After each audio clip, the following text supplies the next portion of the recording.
नमस्कार दोस्तों, मैं आपकी स्टोरी टेलर हूँ डॉक्टर श्रद्धा शहाणे। हर हफ्ते सुनो एक कहानी श्रृंखला में आज आपको वृंदावन लाल वर्मा द्वारा लिखित कहानी थोड़ी दूर और सुना रही हूँ। यह कहानी सन 1025 से 26 के दौरान की है, जब महमूद गजनवी ने भारत पर आक्रमण किया था तथा सोमनाथ का मंदिर नष्ट भ्रष्ट करके लूट की थी। इस कहानी में लेखक ने यह बताया है कि किस प्रकार दो राष्ट्रभक्त शहीद हुए थे। यदि यह कहानी आपको सुनने में अच्छी लगे तो ज़रूर किसी पास की लाइब्रेरी में जाकर किसी किताब में पढ़ने का प्रयास कीजिएगा। और आपसे यह भी निवेदन है कि मेरे चैनल को अधिक से अधिक सब्सक्राइब करें, कहानियों को अपने मित्रों को अधिक से अधिक शेयर करें और कहानी के अच्छे या बुरे लगने पर रिव्यूज़ कमेंट बॉक्स में ज़रूर डालें। जब महमूद गजनवी सोमनाथ का मंदिर नष्ट भ्रष्ट करके लौटा तब उसे कच्छ से होकर जाना पड़ा। गुजरात का राजा भीमदेव उसका पीछा किए चला आ रहा था। जो जो करके महमूद गजनवी कच्छ के पार हुआ, वह सिंध होकर मुल्तान से गजनी जाना चाहता था। लूट के सामान के साथ फौज की यात्रा भारी पड़ रही थी।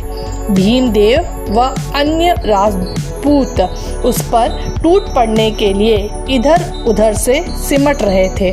महमूद इनसे बच निकलने के लिए कूच पर कूच करता चला गया। अंत में लगभग 6 सहस्त्र राजपूतों से उसकी मुठभेड़ हो ही गई। महमूद की सेना राजपूतों की उस टुकड़ी से संख्या में कई गुनी बड़ी थी। विजय का उल्लास महमूद की सेना में मार्ग की बाधाओं के होते हुए भी लहरें मार रहा था। उधर राजपूत जय की आशा से नहीं, मारने और मरने की निष्ठा से जा भिड़े थे। उन 6 सहस्त्र राजपूतों में से कदाचित ही कोई बचा हो, परंतु अपने कम से कम दुगने शत्रुओं को मारकर वे मरे थे। इस लड़ाई में महमूद का मन खिन्न हो गया। उस समय वह और अधिक युद्ध के संकट को नहीं ओढ़ना चाहता था। महमूद ने गहन रेगिस्तान का मार्ग पकड़ा।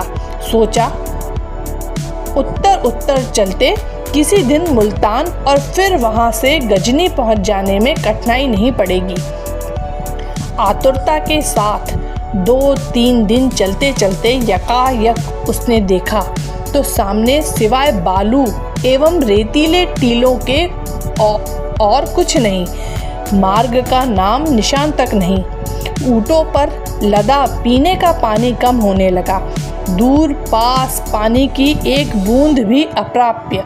राजपूतों के संकट से पार हुए तो रेगिस्तान का यह प्राणघातीन विभीषिका चारों ओर। वहाँ रेतीले टीलों के पीछे के झाग की खालों में पानी पीठ पर कसे 2 ग्रामीण उसकी छावनी में आए, अधनंगे, बिल्कुल फटे हाल। उनके पास पानी देखकर महमूद के सिपाहियों को ढांढस मिला। उनसे पूछा, कौन हो, कहाँ के हो? उत्तर मिला, हिंदू हैं, एक गांव के रहने वाले। पानी कहाँ से लाए? आगे ज़रा दूर से। कहाँ है पानी? कितनी दूर? सुल्तान को बतलावेंगे, चलो उनके पास, इनाम मिलेगा। सिपाही उन दोनों को महमूद के पास ले गए। महमूद ने इनाम का वचन दिया। वे दोनों महमूद की सेना के मार्ग प्रदर्शक बने। सेना उनके पीछे पीछे चलने लगी। कई दिन हो गए, न तो किसी के पद चिन्ह वहाँ और न पानी का कोई पता। प्रचंड आंधी बालू के ढेर उठाती उड़ाती और फिर कहीं जमा देती। महमूद ने खिसिया कर दोनों मार्ग प्रदर्शकों को अपने पास बुलवाया। कहाँ है पानी और कितनी दूर? थोड़ी दूर। यह कैसी थोड़ी दूर? रोज यही कह देते हो। बस बिल्कुल थोड़ी सी दूर। संध्या हो गई। महमूद ने टीलों में अपनी सेना का पड़ाव डाल दिया। ऊँटों पर पानी थोड़ा सा ही और रह गया था। एकाध दिन यह थोड़ी दूर और चली कि सेना के पशु और मानव दोनों का ढेर इन टीलों में हो जाएगा। महमूद के एक नायक ने समाधान किया, इन गवारों को फासले की जानकारी बिल्कुल नहीं। एक गांव से दूसरे गांव के बीच की दूरी को कह देते हैं। वह रहा गांव थोड़ी दूर, होता है वह गांव कई कोस के फासले पर। उन दोनों की मस्कों में कितना पानी रह गया है? महमूद ने पूछा। एक दिन के पीने लायक, बस। तब तो कल के बाद पानी के पास पहुंच जाएंगे। ये लोग यूं ही अपनी जान नहीं देंगे, इनाम पाने की भी उम्मीद है इन्हें। वैसे है दोनों कोड़े खाने के हकदार। दूसरे दिन भोर के पहले ही महमूद ने कूच कर दिया। दिन भर चले, सांझ हो गई, पानी का फिर भी कहीं कोई लक्षण नहीं। फिर वही थोड़ी दूर। महमूद क्रोध से भर गया।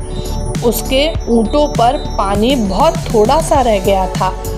ज्यों-ज्यों करके रात काटी, प्रातःकाल के पहले ही कूच करना पड़ा, क्योंकि मार्ग प्रदर्शकों ने आश्वासन दिया था कि दिन में अवश्य अभाव की समाप्ति हो जाएगी।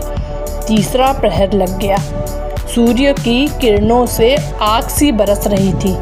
प्रचंड आंधी और जलती हुई किरणें आसपास मृग जल तो दिखला रही थी, पर प्यास बुझाने वाला जल कहीं भी नहीं। रेत के टीले इतने अधिक दिखलाई पड़ने लगे कि ठिकाना नहीं। सेना को चलना दुस्सह हो गया। महमूद ने निश्चय किया, दोनों पथ प्रदर्शकों को बुलवाया।